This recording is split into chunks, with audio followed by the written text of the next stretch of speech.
Pencils down. Pow. Pencils down. That's it. Pow. Right there. You see Pow. that? Down. Pow. Down. You know what? Down. Even if you don't have a pencil, pen. You can put a pen down. Down. Pen down. Pen's Writing down. instrument. Down. Down. Quill. Down. Feathered. Keyboards. Whatever. Keyboards. Throw them. Throw them across the room. Knees right now. Throw them across the room. Well, that's a good ramble. Oh, man. Hey, Eddie, thanks for doing it. One of my favorites. Well, Thank you, you, man. Good Yeah. Yeah, it's really good seeing you, dude. Yeah. Man, I guess we'll be back next week. Yeah. Next ramble. Yeah. All right, man. Take care, everybody. Bye-bye. Bye. Bye. So, you know what? I don't know why, but our little opening pencils down rant reminded me of the opening to that Ice-T song Home Invasion. Oh, okay. When it's one of the funniest openings ever to a song. And like the premise of the song is how black culture is invading white youth. Is back in the early 90s, you know? Right. Because that's like the cover of the album is like a white kid, like a white teenager listening to Ice Cube, you know, and he's got like all these books. He's got like Public Enemy cassettes all around him, Malcolm X autobiography. You know what I mean? Yeah. And then he said, the opening Ice-T. All right, when we get up in this goddamn house, all I want is a motherfucking kid. As far as Pops, I don't give a fuck what you do. Bust him in his motherfucking head. If he got any money, take it. If there's money in there, rob the motherfucking joint. As far as Mom's, bust her in her goddamn head, dumb bitch. That's the reason we're going up in here. She don't know what the fuck he's talking about. Fucking, I think, should we kind of paraphrase that for our pencils down? Yeah, I think we should. Or do we just try to contact him and see if he can allow us to play that every time? That would be nice. Like we say pencils down and then bam, it's that. We're right. Home invasion. This is Home Invasion. The official intro to the Ramble. Ramble style. Home Invasion, Ramble style. This is us. Look, it's just you and I again today. God damn it. All right. Look. I thought we were going to get him. Today. I really did too. Cody is he's deep in screening season. Well, and then there's also, I don't know what happened, but Sarah Huckabee Sanders, I think, is about to throw her hat in to support Trump. So I'm sure. I wonder if that was Cody's just another Hail Mary he's putting together. Well, maybe. I mean, I wonder if during their trysts. Right. It's very casual from what we understand. It's a very casual, physical relationship. Right. Don't say you love me, you eat my pussy. It was... Just eat my pussy, baby. Just because you got your tongue in my asshole don't mean we're serious.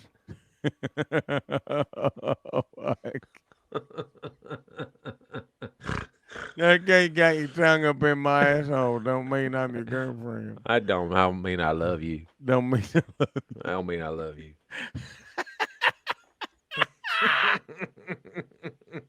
And poor Cody. We all know he pretends to be cool about it, but we know what he wants. He's a sensitive person. He wants it to be serious. He's got emotional. He's got wants. He's got feelings. He's got needs. He's got wants. He's got attachments. And the Huck to Sarah to the Huckaboo's not really giving it to him. And so, but I wonder if that was she's using Cody to try to, distract everyone from that $16,000, $22,000 lectern. You know what I mean? Like, right? Is that, and then maybe saying like, I won't be relevant again.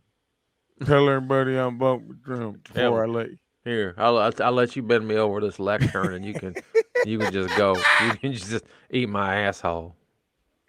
You can lick all them hairs on my nipples if you tell everybody.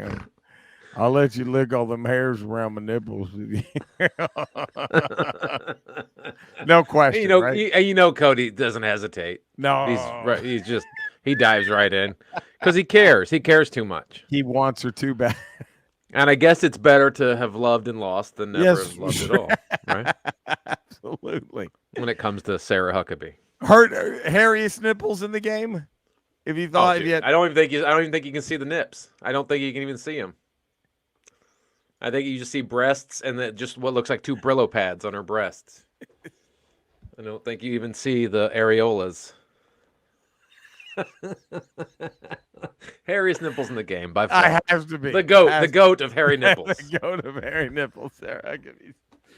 Is that the title of this ramble? It just is. Sarah Huckabee, the goat of hairy nipples. Sarah Huckabee Sanders, the goat of hairy nipples.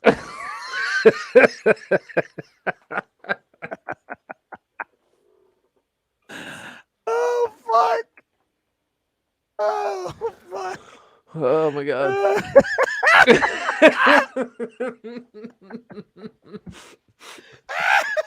no question. This is big fucking. Fuck. Oh. They just pour down. It just looks like a chocolate waterfall of hair coming out of her nipple. She's got to wrap them up into buns to put a bra on. Yeah, yeah.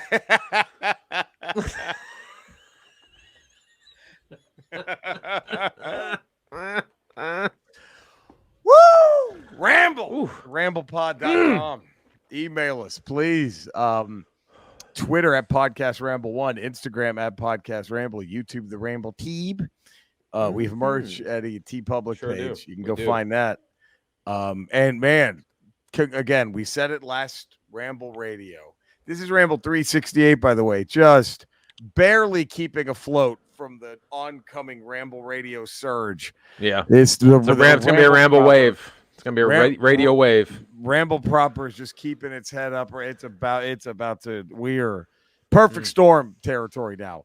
This is, I think the really Ramble right now is when Clooney steps out of the thing and sees the wave. You know what I mean? And just like, oh God. Or when John C. Reilly's at the bottom of the boat going, my kid's going to be really upset. Yeah. Oh, yeah. Yeah. Yep. Yeah. Yep. He knows. Yep. He knows. Ooh. Woo! It's coming. We have merch, so T Public, but we thanked you guys again. 145-star ratings. 2 new positive text reviews. Nico, Pastor Nico, and of course our new reigning short champion. but glorious title run. An amazing one-day title run for Nico. Just I mean, just a dominant 24 hours. Dominant. And then now Garth Knight Rider is our new king. So that's it. But you know what? I'm going to be do you mind if I do things a little differently today? No, that's what we're all about here on the Ramble. 7 minutes and 51 seconds. We're starting. Imagine you hear the fucking song. Imagine Cody was at the boards like he is at Jizz Talk, like he is for us. Love is but a song we sing. Feels the way we die. Everybody, you can make the mountains ring or make the angels cry. Though the bird is on the wing and you may not know why. Everybody, come on, people now. Smile on your brother. Everybody get together. Try to love one another right now. Is that the best cheesy song ever? The Young Bloods version of Get Together. I think the only thing that puts it over the top, because the lyrics are so cheesy. Very cheesy. But what puts it over the top is that that intro. Yeah. And it's the melody they use for the guitars and the bass. I think that gets you. Yeah. You're like, oh, because it almost has a Buffalo Springfield something happening here kind of. Because you put those lyrics on any other tune, it's hard. It kills it. It's a it tough hurts listen. It's a tough listen. It's a tough fucking. We're dipping our toes in the Creed territory. Oh, absolutely. Because you put those lyrics, you can make the mountains sing. Like. Come on, people now. It's so, oh God. Come on, people. It's so bad. Come on, people now. Right? Oh. Smile on your brother. Can I ask you a question about Creed? Yes. Why is the NFL so obsessed with Creed? In particular. Can I tell you something even worse? What? That was like a rally cry for the Texas Rangers too Oh during the World God. Series run. It was, Okay.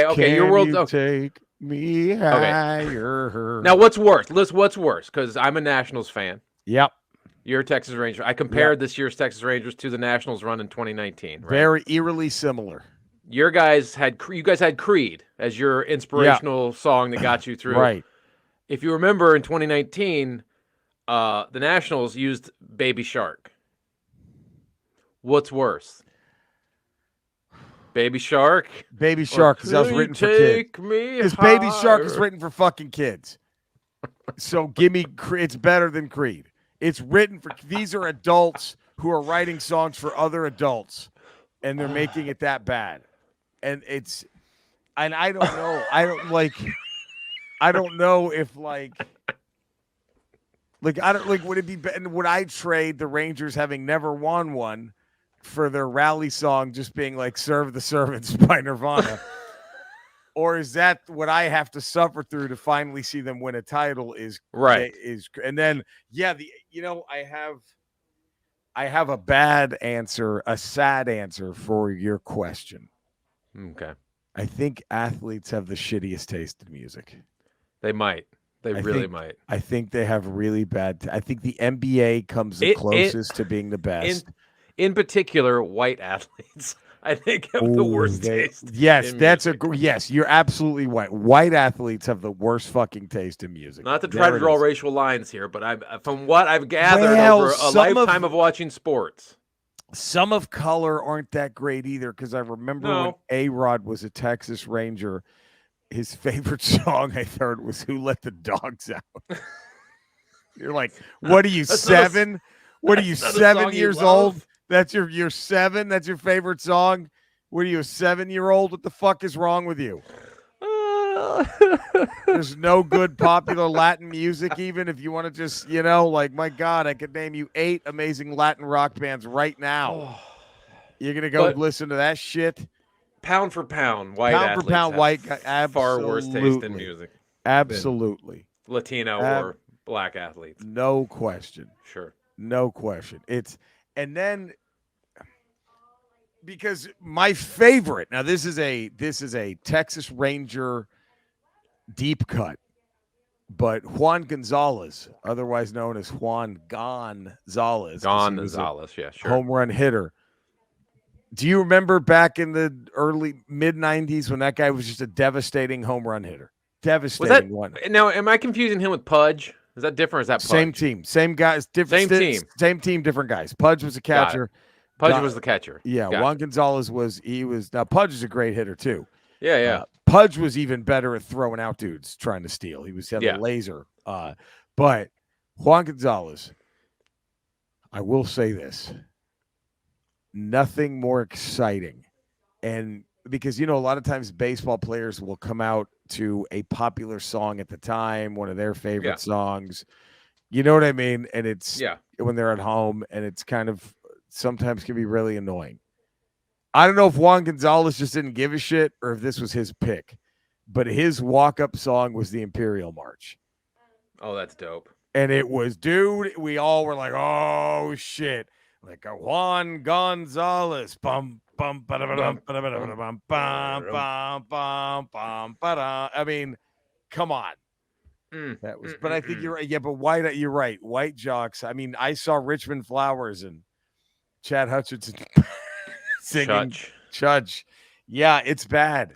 It's bad. And I think they were right. talking. I was watching. Sometimes I get home from the morning, dropping the kid off from school, and I'll watch Good Morning Football on NFL Network. It's a Good Morning Football show, and all 4 of them were sitting around talking about how. I think their guest that day was Ryan Leaf. The Leafers. The Leafster was sitting there talking to him for a segment. By the way, thank God that guy's found a second life.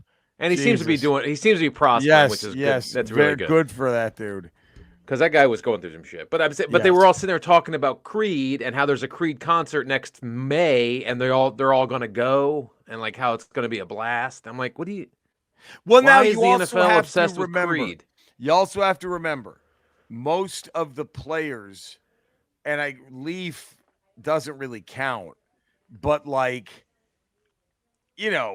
a lot of the players now, right? Like Kirk Cousins, that was probably his first introduction to rock music. God, so he never had a chance, right? Never had a chance. Or it was all awesome after that. It was either like, what is this shit? Right. And then every other rock song sounds awesome. Right, that's true. But I wonder, Kirk Cousins probably looks like he had an older brother who loved Creed, and that was it. God. It's, I mean, brutal. Anyway. Fucking brutal. It hurts. We're hurting. All right. But I think the best cheesy song, the Youngbloods version of "Come On, People Now," it's a great cheesy song. You know, I also did an old Ramble kind of thing. I just right now, and feel free, ramble at theramblepod.com if you want to take umbrage with me or say great call. But I just found myself in the shower before we started taping. Sure. For no reason, trying to come up with a top 3 of songs of that awful teeny bopper era of the late 90s. Oh. Top 3 songs. Okay, here's my list. Here's my top 3. You tell me, Number 3, Genie in a Bottle, Christina Aguilera. Can't deny it. It's you hear it, if you wanna be with me. I mean, number 2, I gotta go, Baby One More Time, Britney Spears. It's just so catchy, so fucking catchy. I must confess that my lonely. I mean, it's catchy. And then number 1, I think, has to be the song that you just associate that entire genre with. If someone were to say, hey, describe that era to me, I just sit them down, and it's Backstreet Boys, I Want It That Way. What else? Yeah. What else? That's my right there. I'm sorry to the NSYNC, 98 Degrees, O-Town people, Hanson, all the Hanson fans that I've left out of it. You didn't put Bop in there? Top 5, it ain't top 3.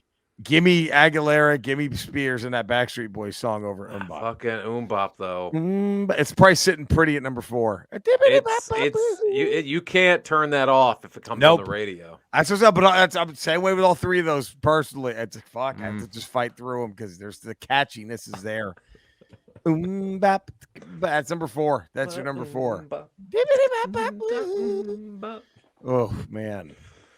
All better than Creed. All better than Creed. I would listen to an entire O-Town or 98 Degrees album before one Creed song. No question. Because at least it's going to be ultra produced and slick, so it won't sound shit. You know what I mean? Like, you'll have that. Now, and also part of this extended catch-up we're doing here, Eddie. Yeah. So what I teased last Ramble Radio. Yeah. Last when was it? Sunday. This past Sunday. Sure. We had I had a show at the Hollywood Improv in the lab. You did? With friend of the Ramble, Cristela Alonso. I was running my cancer hour. Mm-hmm. And I had 2 of my best buddies on the planet were visiting me from high school, Scott and Jim. They were here this weekend. They were here Saturday, Sunday, Monday. They left Tuesday morning. And I was like, well, I had gotten this thing booked. I'm like, do you guys mind if part of your trip is like, oh, we'd love it. That'd be great. It's like, all right, cool. So we set on that date. And I was like, man, I have a show at the Improv. Here's my brain, okay? For about the 2 weeks after it was booked. I'm like, so Hollywood Improv, 9:30 Sunday. So it was tattooed into my brain. Mm-hmm. And so Andrea's, dude, she goes, why don't we just leave at like, I don't know, 7 just to be safe, 6:45-ish. Right. All right. Like it's 9:30. We could leave at 9:30 show. Yeah, we're fucking. We could leave at 8:30. Why are we leaving? There's no traffic. It's Sunday. So we get there and it's like 8:20. And I'm like, well, guys, let's show you the Sunset Strip. They've never seen it. So we're taking them to Chateau Marmont, the Comedy Store, the Viper Room, the Whiskey A Go-Go, the Rainbow Room, that fucking, what's the tattoo parlor, the famous one that's right there at the end past the Rainbow, that tattoo shop. I'm showing them all this. And then I'm like, all right, let's head down to the club. And it's like 8:45 now. And then Christella hits me up with a text message. Hey, you here? And I was like, man, well, she got there early, you know? And I'm like, I'm actually like 5 minutes away. I'm like, man, she probably maybe wants to go over notes for the hour. You give me some suggestions, something. And then right when I tell Andrea, like, it was so, Chris, she was like, who texted? Like, Christella. She was asking if we're here yet. Just go, oh, wow, she's there early. And I was like, yeah. And I jokingly go, yeah, what if the show's at 9 though, huh? We all start laughing. Like, oh, that'd be a hoot. And then 30 seconds later, you text, you here yet? And I'm like, wait a minute. And I look at the Hollywood Improv website, 9 o'clock, and I don't know where I got the 30 from. I don't know where I had that just embedded into my brain. Christelle and I were sitting up in the green room just like chatting, and we're like, oh, okay, well, show starts in 10 minutes. Where's Johnny Diva over here? Like the lighting guy's coming up going, hey, when do you want to light, Christella? Like all the technical shit you get asked before a show. And we're like, where's Jerry? It was going to be cancer culture with Eddie Pence. You're like, fuck it, I'll do the hour. I fucking, and then Andrea is so mad at me at this point. Like, gee, you fucking idiot. I'm like, I thought it was 9:30. I swear I thought it was 9:30. And I'm like, we're 5 minutes away. We're actually going to get there right on time. It's not like you're in Anaheim. Right. That would be way different. Oh, that would have been bad. Oh, God. But we got there and thank God everything went without a hitch. But man, it was, dude, I went from like a moron. Oh, there's where Johnny Depp used to own that. You guys want to stop, get something to eat real quick? Go to Mel's Diner. That's kind of a... go to Mel. Let's go to Pink's. We'll stand in line and get a hot dog. I think the Chateau will let us into the room that Belushi died in. Let's see. We're about to win the Janis Joplin too, I think. Let's go see what room those were. I think the doors lift up in this house on Laurel Canyon. Let's go. It's on top of a laundromat. Here, I'll show you. Like, we're just sitting there in the green room. Where is Jerry? He should be here. It's the fucking show. Balls on me. The flippantness. And again, Andrea with the correct call of like to leave early. Dude, she just knew. I think she would take her to Vegas and just have her bet on fucking. Honey, you pick the games. You pick the slot machine. We take one machine we want to go to. Take her to the tracks, man. Have her pick some ponies. Look, do something. What horse is your favorite? Here, honey. What name do you like the best? You're fucking wasting this soothsayer. This fucking Jesus. This lifesaver. Now, I also want to. I have to give a shout out to my buddy Adam, aka Pure Pretty. If you follow me on my Retro Roach Esteems on Kick or Twitch, you may have interacted with him every now and again. If you've seen any of my old Mario Kart ones, he's the guy that wins all the time. Yeah. Well, he was at the show and he brought me a gift. I didn't know he'd be bearing gifts. He brought me, holy shit. This game is so good, and I only have the physical copy. They don't make it anymore. I got it digitally. It was on sale for like $4.99 a few months ago because Legion Nord's like, you got to play this fucking game. And I'm finally playing it now that we're in spooky season because it is like, Metroid, but with like Catholic creepy shit. Like the 15th century. It's fucking great. And I was way to go. Man, I need to have the physical version. And I couldn't find it anywhere. It's like one of the people are charging a fuckload on eBay. And I'm like, I'm not paying for that. And then, and Born to Run, Anthony Born to Run Flores, he saw it at a GameStop in San Antonio, and then he went back to grab it and it was gone. Son of, you can't wait. You got to pull a trigger. I know, and I just told Adam, I said, bro, if it ever comes into game, dude, let me know, and I'll go up. And then but he goes, you're not gonna believe this. Yes, because he works Game Dude Saturday, Sunday. Yeah. He goes, one of the final, I think it was like either the beginning of the day, at the end of the day, a guy sold it. And he was like, he grabbed it. This almost makes up for him not doing the right thing last Halloween costume contest. I know. Well, it almost makes up for him not doing the right thing. Can I talk about Adam real quick? This was on me. If I was kind of our Palpatine here, I thought we had it in the bag, or else I would have insisted he work that day because he works weekends only.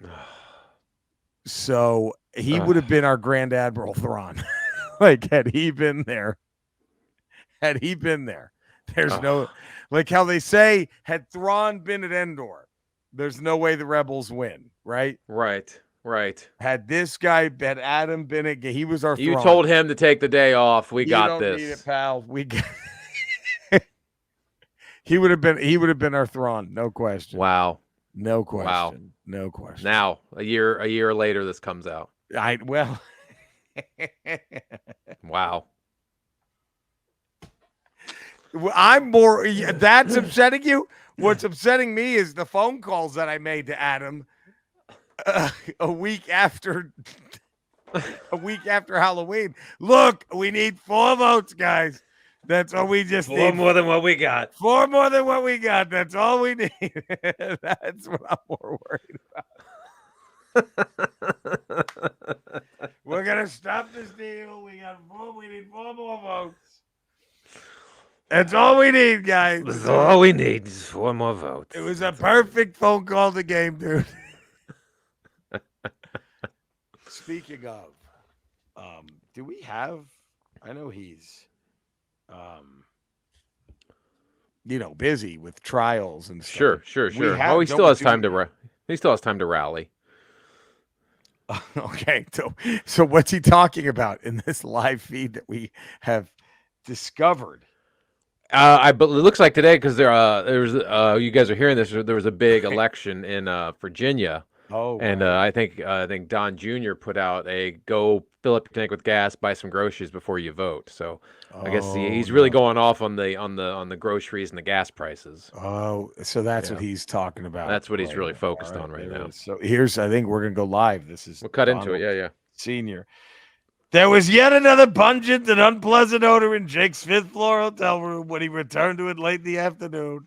Halting a few steps beyond the threshold, he dropped his card key into his jacket pocket. Things in the living room appeared to be even more disorderly than when he left. I wouldn't have done that, by the way. I would have had everything clean and tidy always. Jake was reaching for the lace gun. Had a lace gun. The liberals are going to try to take all of our lace guns away. But Jake had his in his waistband. And when the door of the bathroom came whipping open, a large, white Mexican cyborg charged out at him. In place of a right hand, he had a whirring electric knife. All right. I don't know what that had to do with. He goes off on some tangents, man. Wow. That was more William Shatner's Tech War. Wow. But those morons, they hang on every word. And now they got to worry about Mexican cyborgs coming across. And they're trying to take our laser guns. A Mexican cyborg, they're going to take the laser guns.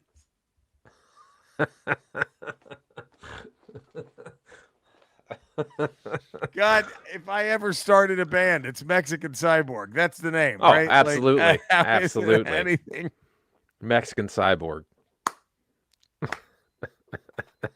But again, Biden's the one with dementia. Don't forget. Right. That's him.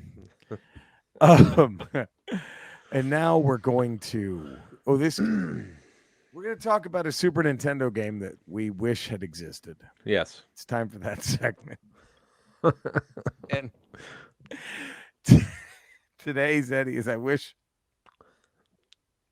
Let's just say, I don't know, Namco presents. Namco's a good one. Or Capcom. Either Capcom one. Presents Pat Summerall's colonoscopy. I think that would have been a fantastic Super Nintendo game. And the log line is going deep with Pat, right? Like that's at the bottom of the box. Going deep with Pat. And where is he? Is he on a football field? Is he in a booth? He's in a booth, but he's in a hospital gown with a shower cap on. But he's got the headset or no? And he's got the headset on. And Madden is behind him with the colonoscopy camera, just like standing behind him, getting ready to put it in him. Well, Pat, we're gonna put this thing in, and we're gonna.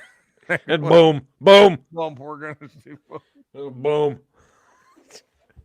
She'll go right up the middle there, Pat. Just boom.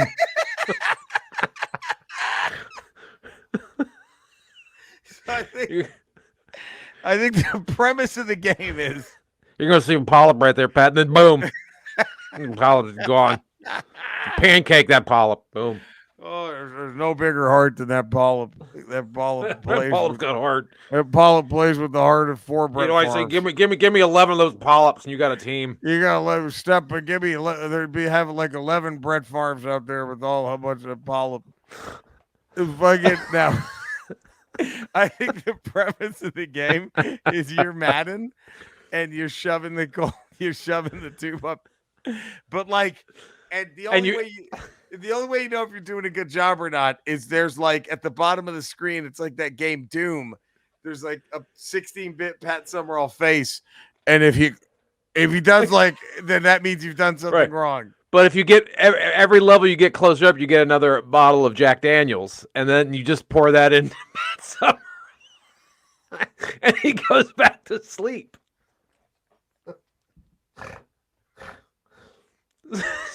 So you want to get to the next bottle of Jack before he wakes up. That's the timer in the game. Oh my god! You just gotta keep Pat liquored up.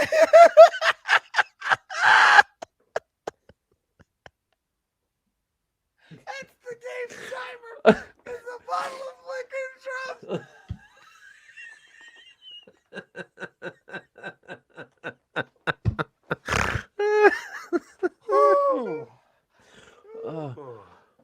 How much greater would our childhoods have been had that game been around for the Super Nintendo and Sega Genesis? God, dude. Pat Summerall's colonoscopy. There we go. The deeper you get, the bigger the polyps get, and the more you have to work your way around them. And not wake him up. Because you hit a polyp, you wake him up. It's all those noises like Gauntlet. Oh, if it's just like, and then he gets the liquor. And every time you hit one, the mag just goes boom. Boom. Boom.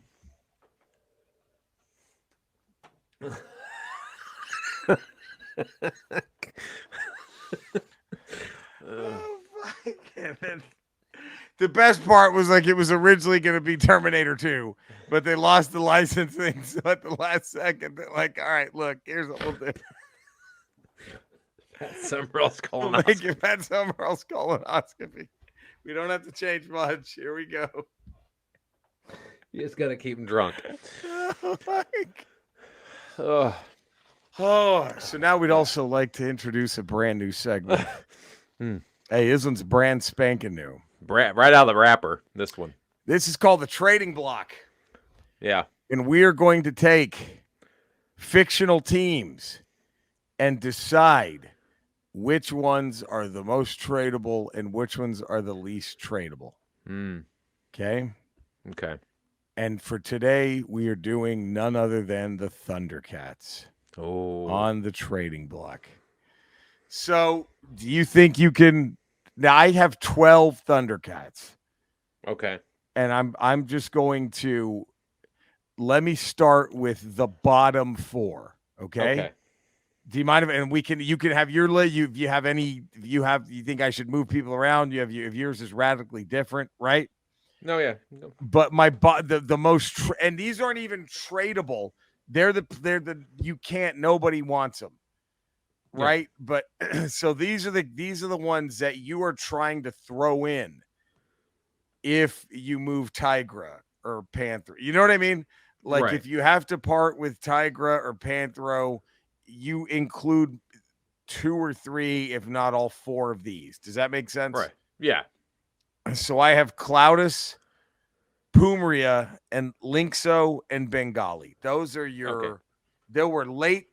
I think some of them were late. One of them was Lino's dad. I think that was Cloudus. Popped up every now and again. Claudus. Right. What about Snarfer? He's number 8. Because here's. Snarfer. Oh God, not even in. That dude. Snarfer's not even in. There's no. Okay. Like that does not make a roster. Snarfer. Snarf is now the next. He's a practice squad guy. Snarfer's practice squad at best. Training camp signing. Training camps, absolutely. Yeah. Well, I have Cloudus, Pumaria, Linkso, and Bengali. Okay. And then we have Snarf at number 8. Okay. But here's the reason why Snarf, you're going to have trouble moving him, because Snarf did one good thing, and they gave him like $80 million over. He did it in a contract year. And they had to sign him. He had one good season in his contract year. And that's it. He's going to be like Austin Reeves is now, I bet, for the Lakers. He's just going to be like, wait, what was it? Like, what? It's just going to be Snarf just had that explosion, and then now you're stuck with this. You're stuck with it. Anchor of a contract. So he would be in the bottom 4, except I don't know if you can throw him into any deal because he's. I don't know who he might blow up the trade because no one wants to take on that contract. We're not taking that guy. And then number 7, 6 are Wiley Cat and Wiley Kit. Okay. Because they're the ones that you need to get better. So you'll move one of them, but you might regret it. Like, oh, they could turn into something, right? But these are those young prospects. Now you also have to look at it. If you're the coach of this team, are you coaching? You're GM in this team. Yeah. Is this the year you got to do it, or you're gone? You can't really coach and GM for the future. You got to do it for the season. That's I think why Wiley Kit and Wiley Cat are 6 and 7. Yeah, because I don't have time to develop them. No, you got to win now, or you're out. And I might regret this, right? They might go be, whatever, but I can't. I have to move on from them. Number 5, Jaga. Okay. And then now we have here's the big ones. Now tell me if you think you would change any of the. Are we pretty much in agreement here with the first? Pretty 8? Much. That first 8, you can, you could rank them a little differently, but they're below that line. They're below that top 4 line. Now, these are what you got to knock me out if I'm moving these, right? Tigra's number 4. You got to package something crazy, like a Major Blood and a Destro. I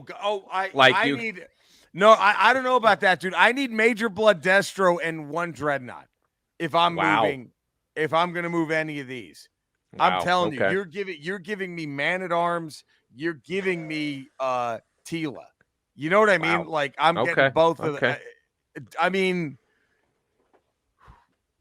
Tigra's number 4. Panthros number 3. I think he's the 3rd most valuable. Wow. Okay.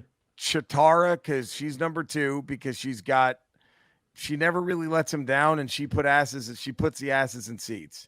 Right. All right. Number 1, you have Lionel. There it is. And again, so Lionel, you're gonna have to lose a few times to Mumra, right? And think we have to blow this. Like, you know what I mean? Like, I'm getting 3 number 1s.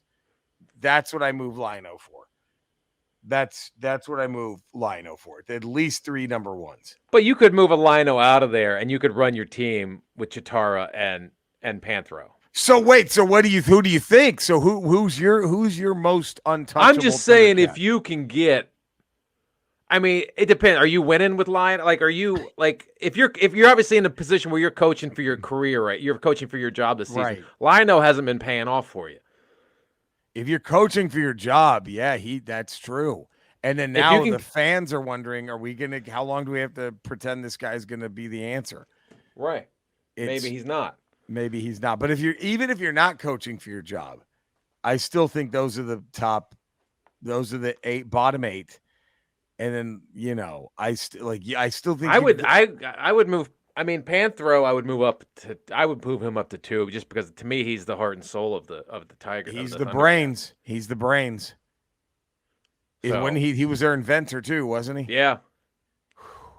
I think they're a much weaker team. I would rather move Lionel and get some future considerations and keep Panther on my team. Or Panther Man-at-Arms. Okay, Man-at-Arms, Mossman, Tila. Straight up for Panthro. Do you do it right now? Man-at-Arms, Mossman, Tila. Straight up. I think you'd have to just because of the 3 assets you're getting. You're getting 3 valuable maybe not maybe the sum doesn't equal the whole of Panthro, but you're getting 3 really good players. I got one for you. I got one for you. Okay. Okay, I got one for you. Okay. Okay, let's say you come off a disappointing season. All right. And the Autobots call. All right. And who do they want? Lino and Tigra. But you came off a disappointing season. Lino and Tigra. What are they offering? Okay, you ready? Okay. Hot Rod and now wait, Hot Rod or Rodimus? Pre-Rodimus, Hot Rod, but he has the potential. You know, he's a hot pick, man. That dude's he's got the potential, but he hasn't panned out where he's at. Hasn't panned out yet. Hot Rod and the aerial bots right now. Oh, you get for Lino and Tigra. For Lino and Tigra, and then you could probably just bump Hot Rod and Panther, Chitara, kind of 3-headed leader there. Now, what I would have to look at is because I know Lino's eating up a large chunk of my salary cap. Yes. How many more years do I have? Well, Hot Rod's on a rookie deal. That's what I'm saying. That's what I'm saying. You're getting Hot Rod with a lot of potential, opposed to Lino. What I got, and he's eating up a lot of my cap. I mean, just to fill out the roster, the aerial bots, that's 5. So you're probably gonna have to. I'm going to say you're going to lose. Well, you can cut Snarfer and Snarf. You cut Snarfer, and so you eat their salaries. And then you do Lino, Tigra, and probably Wily Cat or Kid, right? And you throw them in, and then it's right. So I would, and then my starting 4 is now. Hold on, timeout. Excuse me. How long have you guys been talking about this? Wow. 5 minutes.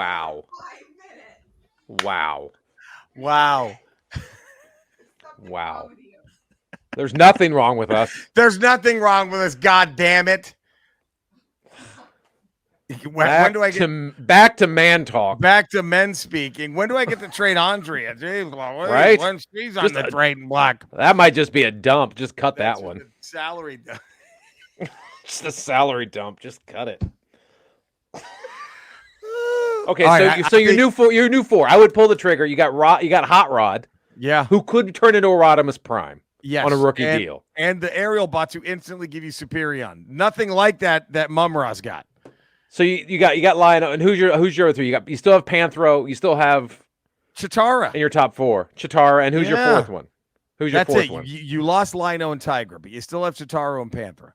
So now then who would move up? Who would move up into that 4th spot? Well, I think let's say you got rid of Wily Kit, then Wily Cat I think is the one who gets. Look, you still want Jaga coming off the bench, and then then you got the aerial bots to fill out the roster. Absolutely.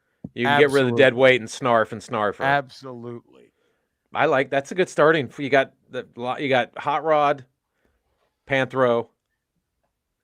All right, here's one here. Can I give you my last one to blow? This is all right. You ready? Lino, Chitara, and Panthro. Dude, you're cutting your team. 4. Do you do this? Hot Rod, Storm Shadow, Snake Eyes. That's combustible because you Storm Shadow and Snake Eyes. You're. If it clicks, you're unbeatable. But that's a big if. It's a big if between those 2. Well, you let us Ramble at the RamblePod.com. And I don't think you can gut your team like that. You can't gut all 3 of them. You can't take all 3 That'd be tough, but boy, you're rebuilding. Man. I'm rebuilding at that point. I'm not hanging up on you though. If you call me offering Hot Rod, Storm, I'm gonna think about it. I'm thinking about it for a little bit. I don't know. Storm Shadow and Snake Eyes together could be magic or could just ruin you. I know. You could be fired mid-season. That's true. That's true. I don't know about that. Now we're gonna close our ramble with another who would win. And this is our toughest one yet, I think. Okay.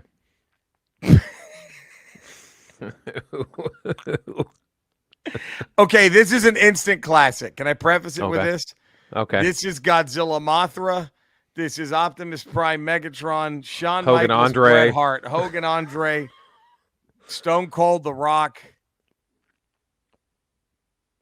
Nell Carter versus Ester Rolle. Oh. I mean, my God. Now, my gut, right off the bat. Yeah. I mean, what type of match are we in? Are we in a straight up one-on-one or cage match? Texas cage match. Texas death match in a cage. I will say this real quick. Do they have to escape the cage to win, or can they get a pinfall in the cage? Pinfall in the cage is fine. Okay, you can get a pinfall. You don't have to have Nell climb in the cage. Because that could be a deal breaker. It gives a I don't know if huge she's physically advantage. able to climb the cage. It might not be physically possible for her to climb the cage. Well, here, I think I know how it goes down on my end, but okay. Can we just say this? So can we agree on one thing before we debate this? Yes. Are you happier now, hun? Wow. We moved on to who would win between Nell Carter and Ester Rolle in a death match.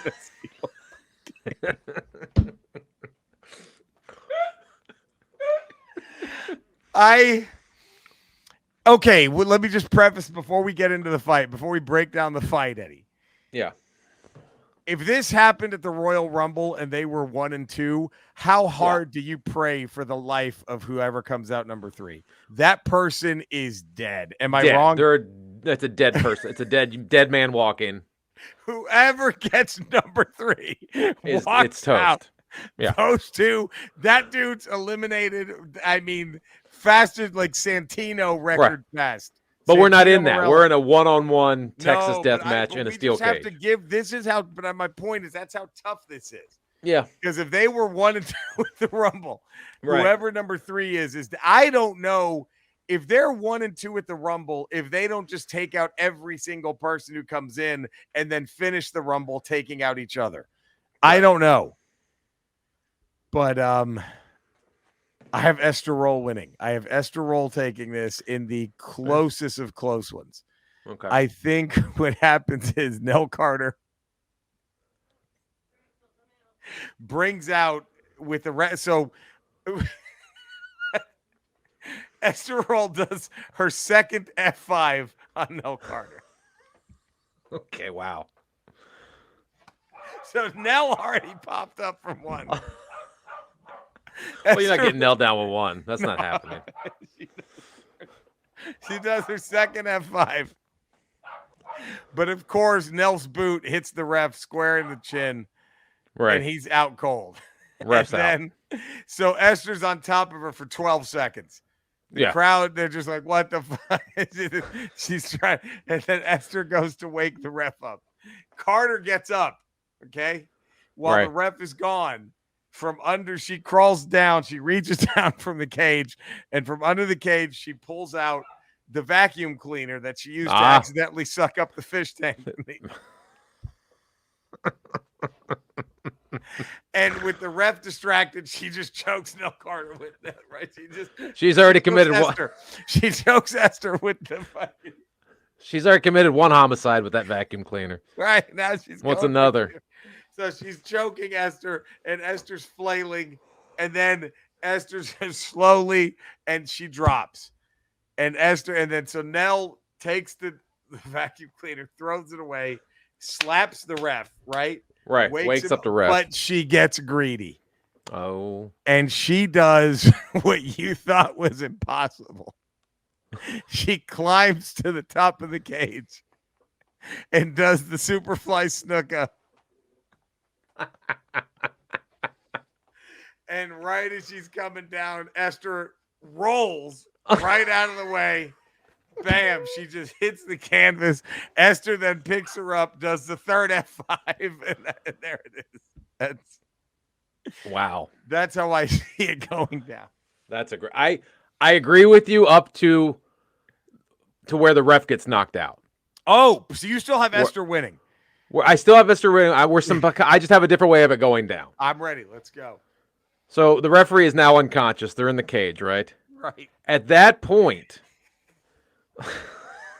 Nell waves the family out. Sean Astin and fucking they all come.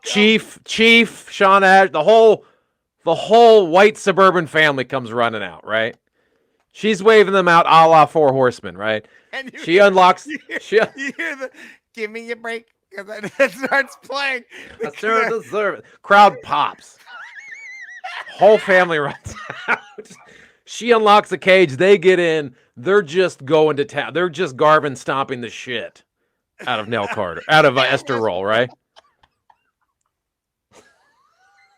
But then all of a sudden, over the loudspeaker, you hear dynamite, and the fucking pyro goes off, right? The pyro goes off.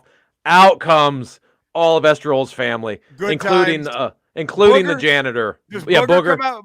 Bookman comes out. Bookman comes out, and then they all stand there, and everybody's like, "Okay, why aren't they running the ring?" All of a sudden, they turn around. What's happening? Crew comes out. Oh! Rerun Lamont. They come out. Rerun does its boogie dance all the way down the aisle. Oh, the pop is just huge. But Nell Carter her eyes are as big as pies. Yeah. Can I add one thing? And then you hear, "We've been together for a million years." Oh, and no, that was Family Ties come out. So it's kind of even again, right? Right. And then the biggest pop of them all, "We're moving on up," and then George comes out doing all the way to the ring. He comes out, stuns Nell Carter.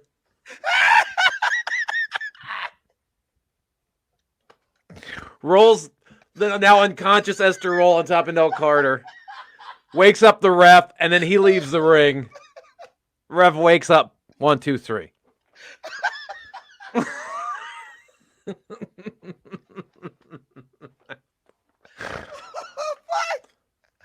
Oh my!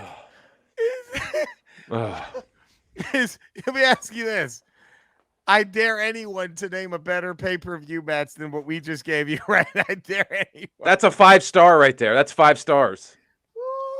That's a 5-star. My God. Oh. There we go. What a ramble. Quite a ramble. And I'm with you. Ester Rolle we both agreed. I had a feeling. Absolutely, yeah. Nell's no slouch. No slouch. But Ester Rolle, that's, yep. And especially the way it goes. Moving on up. Just the thought of everyone from Give Me a Break is beating the shit out of Ester Rolle.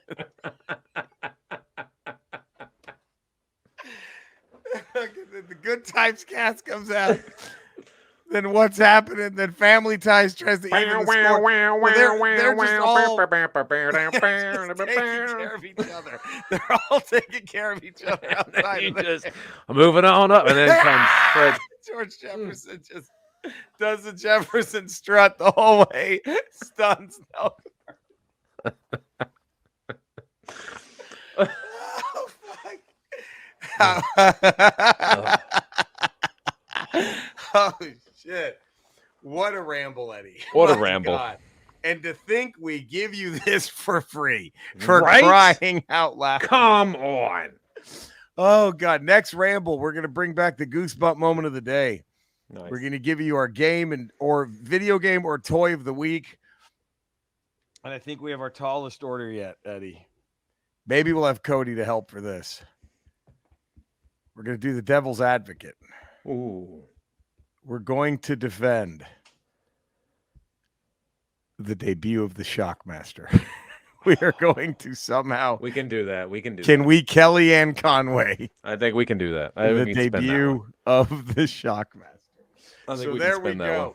You know where to find us. You know where to love us. Subscribe to the Ramble. 5-star rating. Positive text review. Until next time. We love you, everyone. Take care.